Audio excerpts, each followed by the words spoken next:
Well, for more, as the COP26 comes to an end this Friday in Glasgow, I'm joined now by France 24's environment editor Valérie Decamp, who joins me here in the studio. Valérie, it is the now final day of the COP26, but are we getting any closer to an agreement there in Glasgow?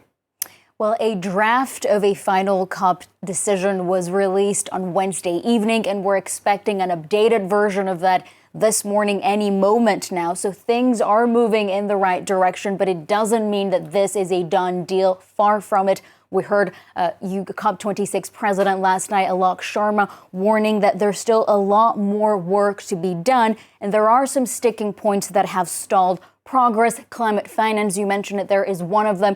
Countries demanding more of it, of course. Rich countries had promised $100 billion per year by 2020. They missed that target. And just this morning, a key report from the IPCC, a section of that was leaked. And it says that we are estimating that developing countries will need trillions of US dollars to actually cope with the effects of climate change. And that is why you see countries like India, for example, demanding more than $1 trillion US dollars, Africa asking for $700 billion. There's also, of course, debate as to how that money should be allocated, and developing countries are demanding dedicated finance, not only to cope with the future effects of global warming, but also the existing climate disasters that they are already facing. So that is losses and damages for climate change.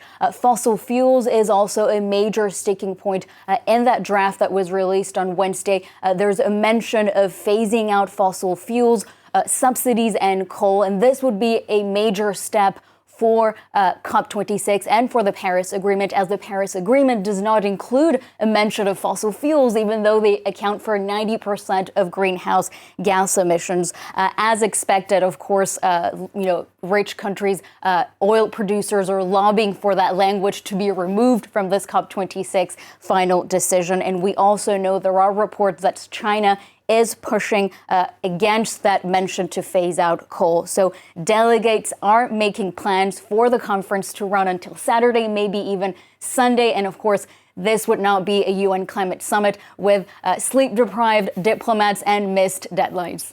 And Valérie, this year's climate summit has received, of course, enormous amounts of attention. It's been presented as the most important UN climate summit since the Paris Agreement. Now, after all of this hype, has it lived up to expectations? Well, regardless of that final COP26 decision that we are expecting, I think that it is important to recognize that we have seen some important breakthroughs and ambition. When it comes to ambition, we have seen some progress. At least 33 countries which had failed to submit improved climate plans, before the summit. Well, they did so during COP26. Brazil, Argentina, or India, for example. India stunning the world, pledging to reach net zero emissions by 2070 and to increase the share of renewables to 50% by 2030. So this means that a total of 82 countries have set themselves net zero targets by the middle of the century, and 13 countries have joined the carbon neutrality club since the beginning of the summit. So that is important progress that has been made. On fossil fuels as well, we have seen a number of coalition of alliances being formed in the last 2 weeks to promise to phase out coal or put an end to fossil fuel subsidies. For example, 25 countries, including the EU and Canada,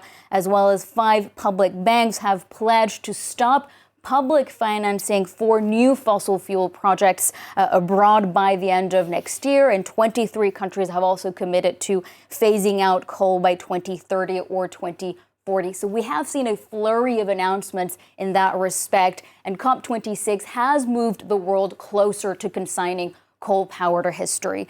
Is it enough, however? Certainly not. And the problem, as always, is that there is no mention of how these plans will actually be implemented or embedded into national plans. And if you put together all the different pledges that have been made at COP26, we are heading towards a 2.7 degree temperature rise. And even if all the net zero pledges are fulfilled, we would be looking at a 2.1 degrees Celsius increase. So the mantra of COP26, which had been keeping 1.5 alive, certainly we're not going to fulfill this now at COP26. And that is why some of the architects of the Paris Agreement have warned that the pledges that have been made at COP26 are way too weak, and that actually countries need to come back to the negotiating table next year with more ambitious plans.